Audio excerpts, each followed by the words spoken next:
Voter তালিকা থেকে মতুয়া এবং নমশূদ্রদের নাম বাদ দেওয়া হচ্ছে। ভোটের স্বার্থে এতদিন মতুয়াদেরকে ব্যবহার করতেন খোদ মুখ্যমন্ত্রী মমতা বন্দ্যোপাধ্যায়। তাহলে এবার কেন তাদেরকে ছুঁড়ে ফেলা হচ্ছে? তাহলে কি স্বার্থসিদ্ধি হয়ে গিয়েছে? এমনই অভিযোগে সরব হয়েছেন মতুয়া সম্প্রদায়ের মানুষজন। বেছে বেছে মতুয়াদের নমশূদ্রদের তাদের কি ভোটার লিস্ট থেকে বার করে দেওয়া হচ্ছে, আর সেই জায়গায় তালিকাতে ঢোকানো হচ্ছে রোহিঙ্গাদের নাম। ইতিমধ্যেই ক্ষোভে ফেটে পড়েছেন যে মতুয়ারা এখন ওনাদের চাইছে না, সেই জন্য ওরা বুঝতে পেরে মতুয়াদের ভোট কেটে দিয়ে রোহিঙ্গাদের আনছে, যাতে পুনরায় তারা এখানে থাকতে পারে। সেই মতুয়ারা হুঙ্কার দিয়ে বাবা শান্তনু ঠাকুরের নেতৃত্বে রাজপথে ছিলাম, আছি, রাজপথে থেকেই মতুয়ারা নিজেদের অধিকার বাবা শান্তনু ঠাকুর মহাশয়ের নেতৃত্বে আমরা আদায় করে নেব।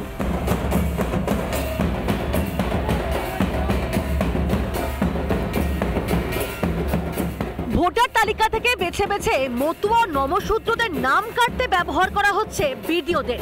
উঠছে অভিযোগ, আবার ওয়াইফ এবং ছেলের ভোটটা কাটার জন্য বিডিও অফিস থেকে একটা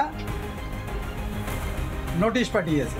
নোটিশে লেখা রয়েছে নট ইন্ডিয়ান সিটিজেন।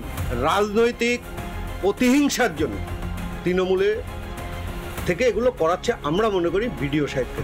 অর্থাৎ প্রতিমা বিশ্বাস এই যে নামের যে তালিকাটা, এই নামের তালিকা দিয়ে সুকান্ত মজুমদার যে টুইট করেছেন তার মধ্যে এই প্রতিমা বিশ্বাস রয়েছে। যে বাগদা বিডিও অফিস এখানে তাদের হিয়ারিং এর জন্য, আপনি বিডিও অফিসে কিসের জন্য? হিয়ারিং এর জন্য। হিয়ারিং এর জন্য। আপনি কোথায় বাড়ি আপনার? শালক। এই বাগদা? হ্যাঁ, বাগদা শালক। হ্যাঁ হ্যাঁ। আপনাকে কেন এই তালিকা ধরা হলো সেটা আমি বলতে পারবো না। এই নিয়ে কোনো রকম ভাবে কিন্তু ভিডিও কোনো মন্তব্য করতে চাইনি। নাম কাটছেন দেখে দেখে মতুয়া সম্প্রদায় মানুষের, হিন্দুদের মতুয়া সম্প্রদায় মানুষের কি নাম কাটা হচ্ছে? বিরোধী দলনেতা বিডিও বাগদার নাম করে আপনার কথা বলে বলছে আপনি ইচ্ছাকৃতভাবে এগুলো করছেন, এটা কি বলবেন? সঠিক তথ্য প্রমাণ দিতে পারলেই সেইখানকার ভোটার থাকবে। বিজেপির এত জেরে করে ওঠার কারণ কি? হিন্দু সনাতনী আজকে মহাকুম্ভে যে স্নান করেছে আর উনি বলছে এটা মৃত্যুকুম্ভ। ওনার 2026-এ বাংলার জনগণ, পশ্চিমবঙ্গের জনগণ ওনার জন্য মৃত্যুকুয়ো তৈরি করে রাখছে এই পশ্চিমবঙ্গে। দেখুন, ছাড়বে না, সনাতনীরা ছাড়বে। বাংলাদেশে অনুপ্রবেশকারীদের ভারতে ভোটার করার চেষ্টার অভিযোগ আগেই উঠেছিল, আর এবার বৈধ নাগরিকের নাম কেটে বাংলাদেশিদের নাম তোলার অভিযোগে সরগরম রাজ্য রাজনীতি।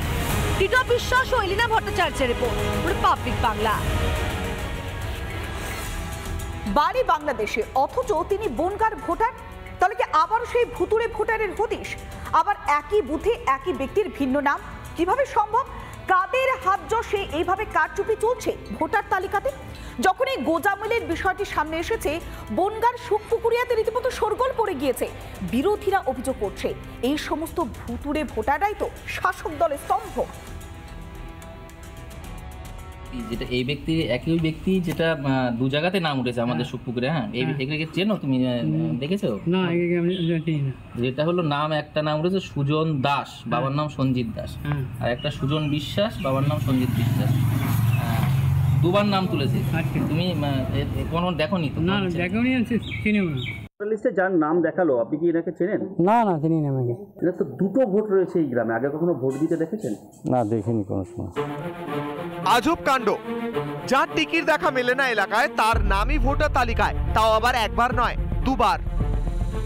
বদলেছে নাম আর বাবার নাম, তবে ছবি একই।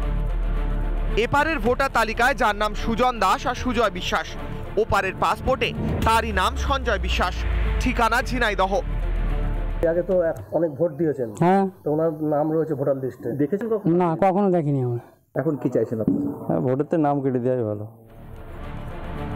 ঝিনাইদহের বাসিন্দা হয়ে কিভাবে বনগাঁর ধর্মপুকুরিয়া পঞ্চায়েতের সুখপুকুরিয়া গ্রামের ভোটার হলেন সুজন ওরফে সুজয় ওরফে সঞ্জয়? এখানে তার রেসিডেন্সিয়াল প্রুফ হিসাবে আধার কার্ড, রেশন কার্ড, যাবতীয় কোনো তথ্য নেই, শুধুমাত্র ভোটার কার্ড, এটাই তার হলো সম্ভব। এখানে সে আসেইনি কখনো। যাদের উত্তর দেওয়ার কথা অন্ধকারে নাকি তারাই। বাংলার ভোটার তালিকায় নাম উঠছে বিদেশির, অথচ কিছুই জানে না স্থানীয় তৃণমূল নেতৃত্ব। কর্ম তো তৃণমূলের, এই ভোটগুলো হলো তৃণমূলের ভোট ব্যাংক। এই ভূতেরাই কি তৃণমূলের প্রাণভোমরা? এনারাই কি বছরের পর বছর ক্ষমতায় রেখেছে বঙ্গের শাসক দলকে? বনগাঁ থেকে টিটো বিশ্বাসের রিপোর্ট, রিপাবলিক বাংলা। দিন বদলে ক্যালেন্ডারের পাতা উল্টে গেলেও তাদের সমস্যার কোনো সমাধান হচ্ছে না। কান্নার হাহাকারকে সঙ্গী করে দিন গুজরান করছেন খোলা আকাশের নিচে সেই হাওড়ার বেলগাছিয়ার দুর্গত মানুষজন। প্রত্যেক দিন ভাগাড়ের মাটিতে একের পর এক নেতা নেত্রী মন্ত্রী আমলাদের পা পড়ছে, কিন্তু তাদের অবস্থা সেই তিমিরে থাকছে। সুখা প্রতিশ্রুতিতে তাদের ক্ষোভ কিছুতেই প্রশমিত হচ্ছে না।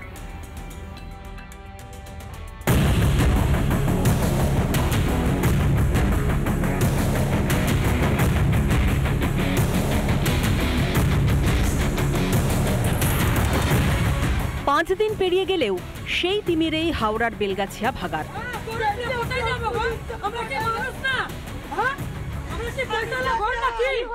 দুর্গতদের পাশে দাঁড়াতে সোমবারই ঘটনাস্থলে গিয়েছিলেন রাজ্যের পুর ও নগর উন্নয়ন মন্ত্রী। অভিযোগ, তিনি প্রতিশ্রুতি দিলেও কথা বলেননি স্থানীয়দের সঙ্গে। পরে যদিও বিরোধী দলনেতা এলাকায় গেলে পুলিশ হামলে পড়ে তার উপর, আক্রান্ত হন তিনি।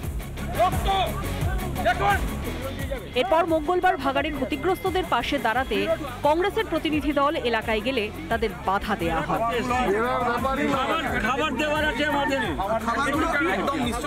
পুলিশের সঙ্গে তার এক দফায় বাগবিতণ্ডা হয়েছে, যেখানে পুলিশ তাকে ভেতরে প্রবেশ করতে বারণ করে এবং পুলিশের তরফ থেকে দাবি করা হয় যে নিরাপত্তাজনিত কারণে তাকে ভেতরে প্রবেশ করতে দেওয়া হবে না। তবে দীর্ঘক্ষণ আলোচনার পর একটা নির্দিষ্ট জায়গা পর্যন্ত শুভঙ্কর সরকার তিনি এসে পৌঁছেছেন। আর এদের এই যে সালামি দিয়ে ঘর নেওয়ার যে প্রক্রিয়া, দালাল চক্র লেগে পড়েছে, এটাও দেখুক।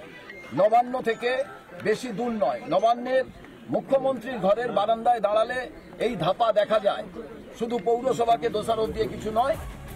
অন্যদিকে পরিস্থিতি পর্যালোচনা করতে এদিন এলাকাবাসীকে স্থানীয় ক্লাবে ডেকে পাঠায় লিলুয়া থানা। সেই বৈঠকে ডাকা হয়েছে এবং প্রত্যেকটি পরিবার এই মুহূর্তে সেই বৈঠকে যোগ দেওয়ার জন্য স্থানীয় যে পুবালি ক্লাব, সেই পুবালি ক্লাবে গিয়েছে। পুনর্বাসন নিয়ে মূলত আলোচনা হবে। লিলুয়া থানার পক্ষ থেকে এমনটাই অ্যানাউন্সমেন্ট করে কিছুক্ষণ আগেই বলা হয়েছে। প্রশাসন আর যারা এখানে আছেন তাদের মধ্যে কোনো রকম কমিউনিকেশন গ্যাপ না থাকে। প্রশাসনের তরফ থেকে যা যা ভাবা হচ্ছে, যা যা করা হচ্ছে, সেগুলো যাতে এনাদের মধ্যে ভালো করে পাস অন করা যায় সেই জন্য। তবে এর মধ্যেও ক্ষতিপূরণ বন্টনে উঠছে বৈষম্যের অভিযোগ। দিকে আসেনি, সিএমটি থেকে পর্যন্ত এসছে, সিএমটি ওলা এদিকে আসতে দেয়নি। আমাদের ক্ষতি হয়েছে, আমাদেরই তো কিছু পাচ্ছি না। আমাদের ক্ষতি হচ্ছে, আমাদের কিছু পাচ্ছি না। কেন পাচ্ছি না? অন্য লোককে কি দিয়ে দিচ্ছে? ভালো ভালো মানুষ সব পাচ্ছে, আমি আমার ঘর চাপা পড়ে গেছে, আমি পাচ্ছি না। তিরপাল দিয়ে গেছে, একটা মুসুরি দিয়ে গেছে, 5000 টাকা রেখে নিয়েছে। কেন? এটা কেন হচ্ছে? সব দল ঘনিষ্ঠ সমস্ত কিছু পাচ্ছেন, টাকা পাচ্ছেন, জল পাচ্ছেন, বিদ্যুৎ পাচ্ছেন, ঘর পাচ্ছেন বা বিদ্যুৎ পাচ্ছেন, কিন্তু অনেকেই পাচ্ছেন না। এই অনেকের মধ্যে অংশটা কারা? সময় যত বাড়ছে ততই ক্ষোভ বাড়ছে স্থানীয়দের মধ্যে। কোনো কিছু পেয়েছো? না, এখনো পাওনি। না। কেন পাচ্ছ না? এবার ওনারাই জানে, সামনে ইলেকশন আসছে দেখা দেওয়ার জন্য আমি আছি, কিছুই তো করছে না। দিচ্ছে তো ওদিক দিয়ে ঘুরে চলে যাচ্ছে। যাদের দেবার কথা নয় তাদেরকে দিচ্ছে, আমাদের দিচ্ছে না। থাকবো এখানেই, যাবো না কোথাও, এখানেই মরবো। মানুষরা যেভাবে এই এলাকা থেকে তারা অন্য স্তরে যেহেতু যেতে চাইছে না, তাদেরকে অন্য জায়গায় বসাতে চাইছে সরকার। তবে এনাদেরকে কোনো একটা বাসস্থান বা মাথার উপরে ছাদ বা ঠিকঠাক মতন পানীয় জলের ব্যবস্থা সুরাহা কি সরকার করতে পারছে না? এই নিয়ে একটা প্রশ্ন থাকছেই।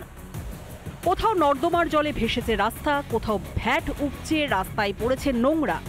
আর কতদিন এভাবে দিন গুজরান করতে হবে ছাধারা মানুষগুলোকে? উত্তর অধরাই। রিপাবলিক বাংলা।